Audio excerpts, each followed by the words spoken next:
Aurora, áurea hora, hora dourada que precede o irromper de um novo dia. Essa imagem, sempre reveladora, marca com certo assombro a própria espera de um novo tempo. Músicos, escritores, pintores e filósofos do século XIX defrontaram especialmente com essa imagem, misteriosa e reticente, que traduz a força da experiência histórica. Se a pintura, na fulguração de luzes e cores, nos revela esse sinal, a música nos defronta com a temporalidade, com a experiência do porvir, e a própria história nos dá conta de que os horizontes estão sempre em transformação. O Brasil viveu a seu modo esse tempo de anúncios históricos, tempo de crepúsculos e auroras. A monarquia, gradualmente, perdia forças na segunda metade do século XIX, e o regime se mantinha em grande parte pela figura do imperador Dom Pedro II.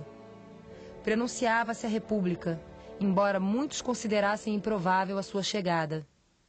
Em 1888, cumpriu-se a alvorada da abolição da escravatura e o país lançava-se a novos desafios e impasses.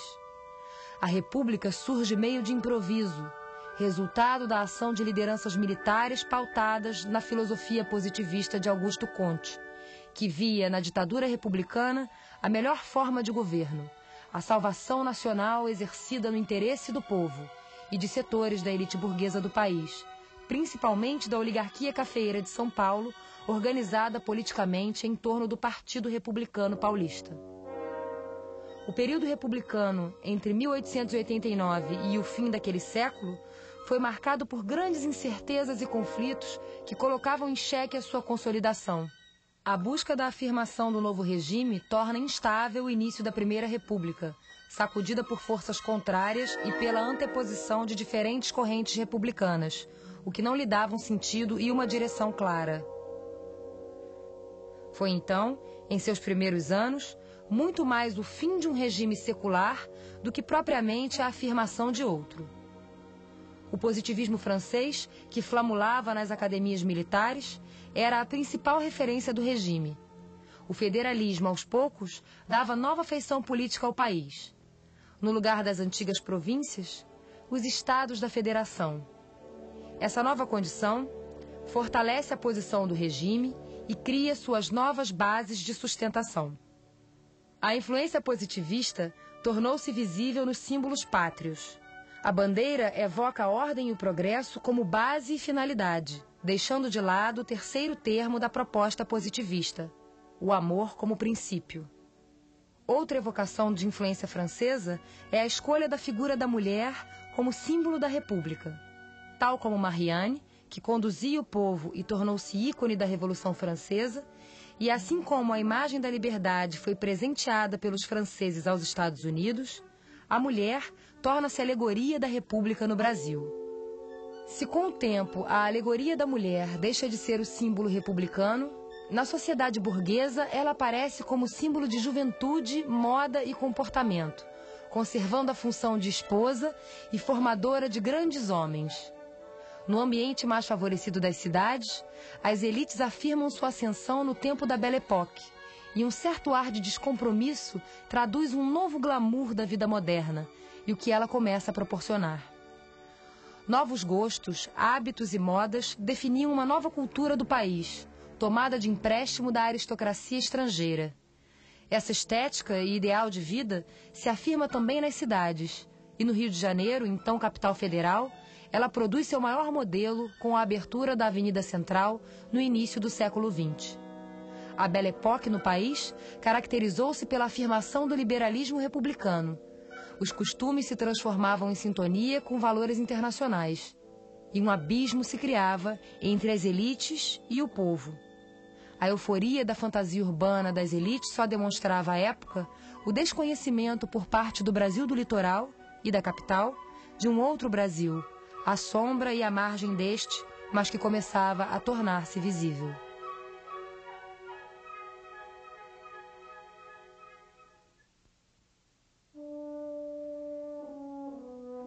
A luz da aurora revela-se por seus contrastes, pois enquanto algo se anuncia e se clarifica, alguma coisa permanece à penumbra. O Brasil da Primeira República revelou-se em muitos desses contrastes. Inicialmente, pela própria instabilidade do regime, pelo temor de levantes monarquistas e por revoltas que teve de debelar, como a da Armada entre 1893 e 1894. A República dos Marechais, de Deodoro e principalmente com Floriano Peixoto, impôs-se pela espada nesses conflitos.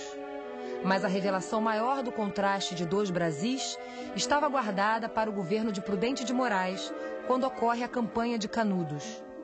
O episódio teve importância extraordinária pelo que foi capaz de revelar. No nordeste do país, peregrinava um líder religioso, conhecido como Antônio Conselheiro, que pouco a pouco arrebanhou fiéis sertanejos e fundou um grande arraial chamado Canudos, que negava a propriedade privada, o controle dos governantes e a cobrança de impostos. Via-se nesse povoado uma profunda ameaça à concretização da vontade das elites e uma resistência do regime monárquico no Brasil. Na capital do país e em outras cidades, as notícias eram transmitidas sob a ótica dos latifundiários nordestinos, que, perdendo mão de obra, faziam dos habitantes de Canudos assassinos, monarquistas e fanáticos. O final trágico da história e depois a recuperação de seus acontecimentos só foram possíveis porque um escritor, até então jornalista, para lá tinha sido enviado a fim de cobrir o episódio para o jornal O Estado de São Paulo. De alguma forma, a história estava lá, pois, se não for Euclides da Cunha, que publica toda a saga em Os Sertões, em 1902, aquele acontecimento teria passado pela justificativa de ação contra um suposto levante monarquista no interior da Bahia. Mas a percepção aguda do escritor o denuncia como um ato beligerante do poder federal. Disse ele à época: Canudos foi um crime, denunciemo-lo. Após a descrição do massacre de Canudos, ele relata o envergonhamento e a comoção dos soldados diante dos últimos sobreviventes num trecho memorável. Nenhum rosto viril, nenhum braço capaz de suspender uma arma, nenhum peito resfolegante de campeador domado.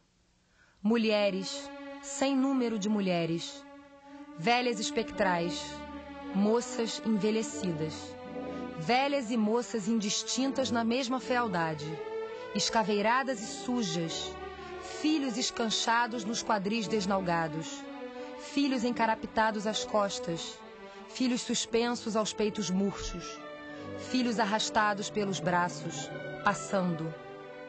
Crianças, sem número de crianças. Velhos, sem número de velhos. Raros homens, enfermos opilados, faces tímidas e mortas, de cera. O episódio despertou em Euclides a percepção de dois Brasis separados não pela distância, mas por 3 séculos. O Brasil dos sertões e o Brasil do litoral das capitais. A constatação do autor não se restringe a seu tempo. 2 Brasis permanecem e se desdobram aos dias de hoje.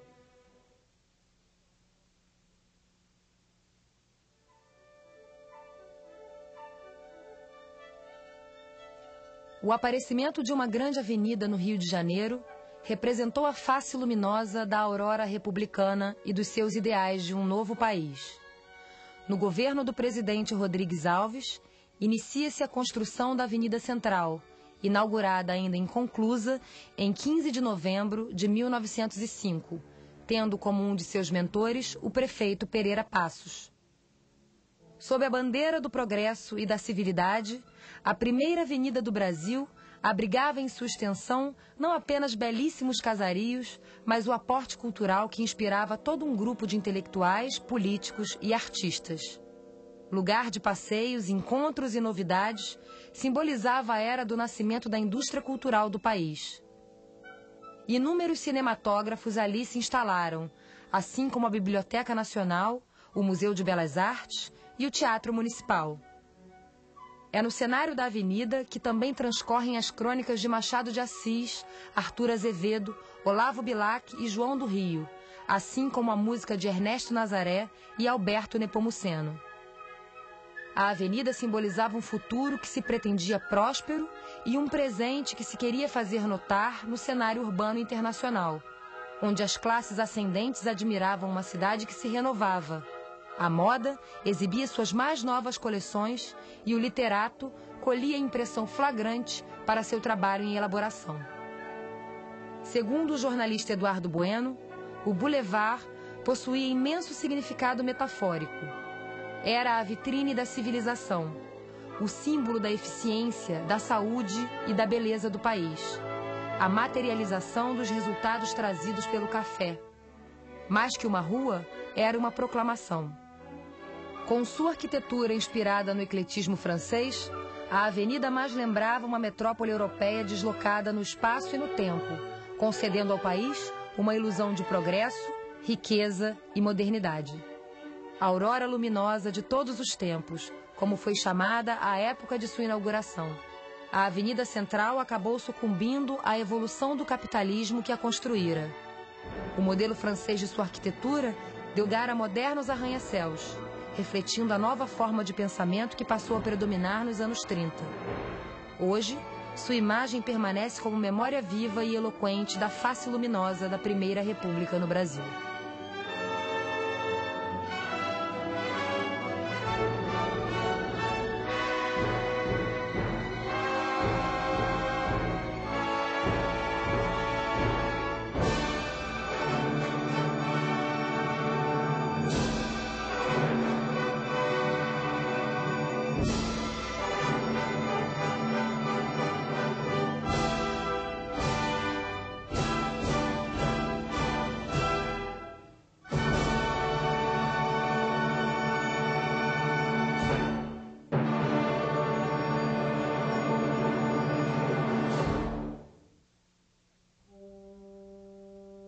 O cearense Alberto Nepomuceno foi um compositor consciente das transformações por que passava a música do seu tempo, além de ser revolucionário para sua época. Entre outras novidades, é o primeiro a utilizar o 7º grau abaixado, dando um tratamento sinfônico à música nordestina, como Na Sesta na Rede, da série brasileira, executada pela primeira vez com arranjo sinfônico em 1891. Traduz do alemão o Tratado de Harmonia de Schoenberg e, em 1916, tenta implantá-lo no Instituto Nacional de Música, no Rio de Janeiro, provocando reação negativa em todo o corpo docente da instituição.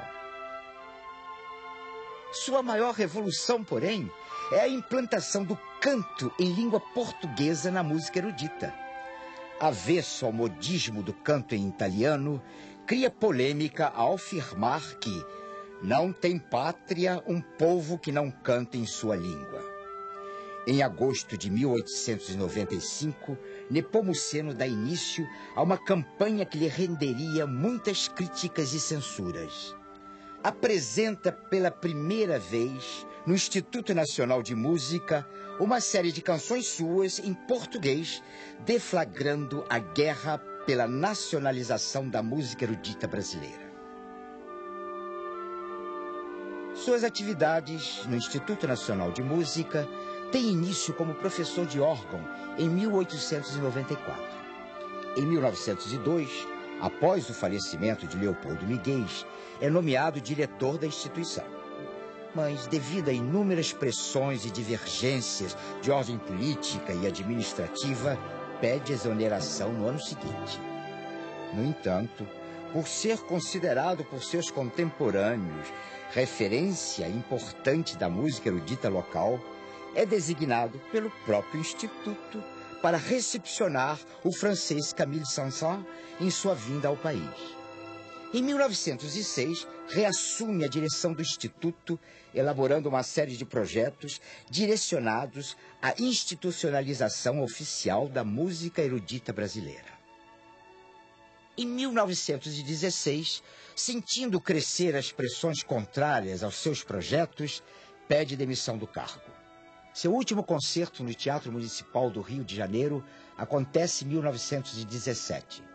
Muito doente, falece em 1920, aos 56 anos de idade.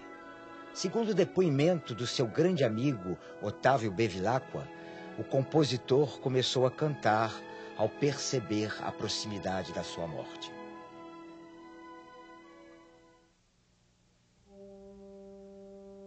O cearense Alberto Nepomuceno foi um compositor consciente das transformações por que passava a música do seu tempo, além de ser revolucionário para sua época.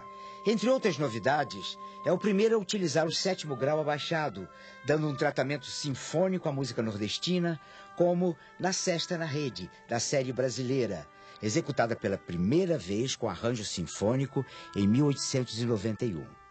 Traduz do alemão o Tratado de Harmonia de Schoenberg e, em 1916, tenta implantá-lo no Instituto Nacional de Música, no Rio de Janeiro, provocando reação negativa em todo o corpo docente da instituição. Sua maior revolução, porém, é a implantação do canto em língua portuguesa na música erudita. Avesso ao modismo do canto em italiano, cria polêmica ao afirmar que não tem pátria um povo que não canta em sua língua. Em agosto de 1895, Nepomuceno dá início a uma campanha que lhe renderia muitas críticas e censuras. Apresenta pela primeira vez, no Instituto Nacional de Música, uma série de canções suas em português, deflagrando a guerra pela nacionalização da música erudita brasileira. Suas atividades no Instituto Nacional de Música têm início como professor de órgão em 1894. Em 1902, após o falecimento de Leopoldo Miguel, é nomeado diretor da instituição. Mas, devido a inúmeras pressões e divergências de ordem política e administrativa, pede exoneração no ano seguinte. No entanto, por ser considerado por seus contemporâneos referência importante da música erudita local, é designado pelo próprio Instituto para recepcionar o francês Camille Saint-Saëns em sua vinda ao país. Em 1906, reassume a direção do Instituto, elaborando uma série de projetos direcionados à institucionalização oficial da música erudita brasileira. Em 1916, sentindo crescer as pressões contrárias aos seus projetos, pede demissão do cargo. Seu último concerto no Teatro Municipal do Rio de Janeiro acontece em 1917. Muito doente, falece em 1920, aos 56 anos de idade. Segundo o depoimento do seu grande amigo Otávio Bevilacqua, o compositor começou a cantar ao perceber a proximidade da sua morte.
O paulistano Alexandre Lévy viveu todas as influências do romantismo do final do século XIX no Brasil.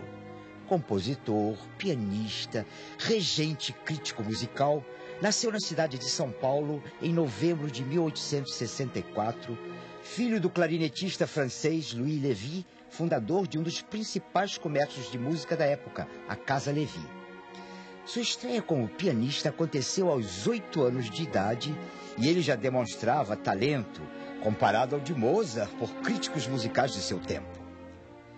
Devido à frequência da Casa Lévy e à popularidade de seu pai, tem contato direto com quase todos os importantes músicos paulistas, além de outros que se apresentam naquela cidade. A partir de 1880, várias obras suas compostas para piano são editadas na Europa. Em 1883, torna-se diretor de concertos do Clube Haydn, importante sociedade paulista da época, onde em 1885 atua como regente pela primeira vez.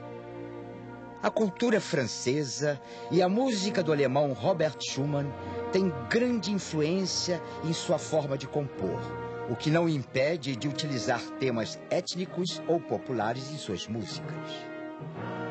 Na segunda década do século XX, Mário de Andrade classifica Lévy como um compositor nacionalista, mais próximo pelas características musicais a Carlos Gomes e Alberto Nepomuceno, que, segundo o crítico, estavam muito presos aos padrões europeus.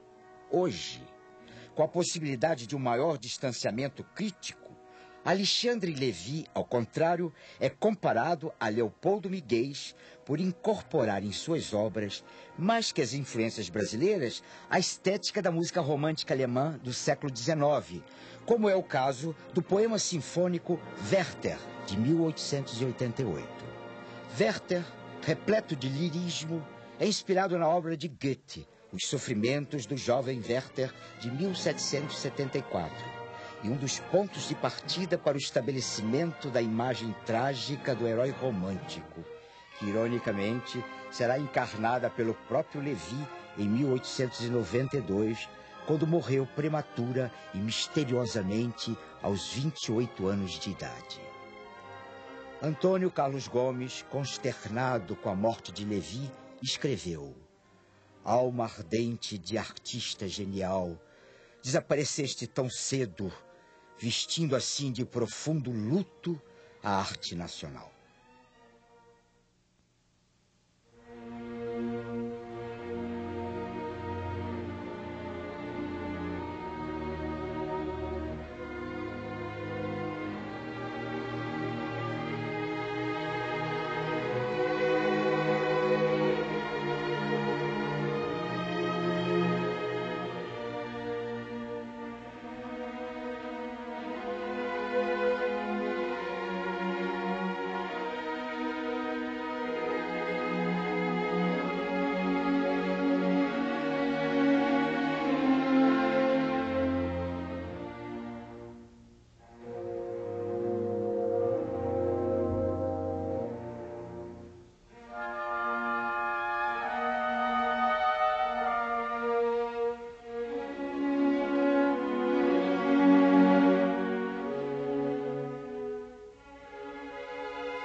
Nascido em 1836, no vilarejo de São Carlos, hoje Campinas, no interior do estado de São Paulo, Carlos Gomes logo descobre que seus interesses musicais estavam muito além do que aquele pequeno povoado podia lhe oferecer. Com 16 anos, parte para a capital e passa a conviver com os alunos da Faculdade de Direito, sendo logo reconhecido pelas composições do hino A Mocidade Acadêmica e da modinha Quem Sabe, Tão Longe de Mim Distante. Mas mesmo São Paulo, a cidade grande, com toda a sua agitação artístico-cultural, ainda era pequena para Gomes. Depois de regressar a Campinas, arruma novamente suas malas, briga com o pai, que não quer vê-lo na corte, e parte para a capital do Império, onde matricula-se imediatamente no Imperial Conservatório de Música do Rio de Janeiro, criado por Dom Pedro II em 1847. Neste período, surge o movimento da Ópera Nacional, inspirado pelo romantismo europeu, e que recomendava o uso do idioma pátrio na música cantada e de assuntos históricos relativos ao Brasil, incluindo-se aí temas indianistas e anti-escravistas. Gomes torna-se um ativista deste movimento de vanguarda e compõe suas duas primeiras óperas, A Noite do Castelo, 1861, e Joana de Flandres, 1863. Cantadas em português, ambas agradaram ao público, à crítica e, melhor ainda, ao imperador, que, a pedido do maestro Francisco Manuel da Silva, oferece a Carlos Gomes uma bolsa de estudos para que ele possa desenvolver suas potencialidades na Europa. Na Itália, o compositor brasileiro inicia sua carreira de sucessos em março de 1870 com a estreia da ópera Il Guarani, no Teatro alla Scala de Milão, baseado no romance de José de Alencar. Ao Guarani segue-se mais 5 óperas e uma cantata, escritas no idioma italiano. Sobre elas costumava dizer: fiz o Guarani para os brasileiros, o Salvador Rosa para os italianos e Fosca para os entendidos. Mas foi Lo Schiavo, 1889, sua penúltima ópera, que mais se aproximou do espírito patriótico brasileiro que Carlos Gomes tanto cultivava. Também escrita e cantada em italiano, Lo Schiavo possui intenções claras de exaltar o movimento abolicionista brasileiro. Dedicada à princesa Isabel, é ouvida pela primeira vez no Imperial Teatro Dom Pedro II, no Rio de Janeiro, em 2 de setembro de 1889, e 2 meses depois, no Teatro São José, em São Paulo. Hoje, pode causar certa estranheza serem índios os escravos da ópera de Carlos Gomes, e não negros africanos. Entretanto, Gomes optou pela etnia indígena para não desgostar ainda mais Dom Pedro II, que sabia ele aceitar a abolição da escravatura a contragosto. Da partitura de Lo Schiavo fazem parte 8 das mais belas páginas orquestrais de Carlos Gomes. É a Alvorada, que retrata o nascer de um novo dia na floresta tropical, quando se ouvem a brisa nas folhagens, toques de corneta de uma frota portuguesa ao longe, voos de pássaros, gorjeios de um sabiá e ecos de um imponente hino marcial, tudo estruturado em harmonia ímpar. Sua riqueza de nuances melódicas impressiona ouvintes de todas as épocas, em qualquer parte do Brasil ou do mundo.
intelectual fluminense de Niterói, que vivencia intensamente as últimas décadas do Segundo Reinado e os primeiros anos da República, Leopoldo Miguel é o precursor e o maior incentivador no Brasil dos princípios estéticos idealizados pelos compositores nacionalistas europeus como Franz Liszt e Richard Wagner, que desprezavam a ópera italiana, valorizando a sinfonia ou a orquestração de caráter sinfônico.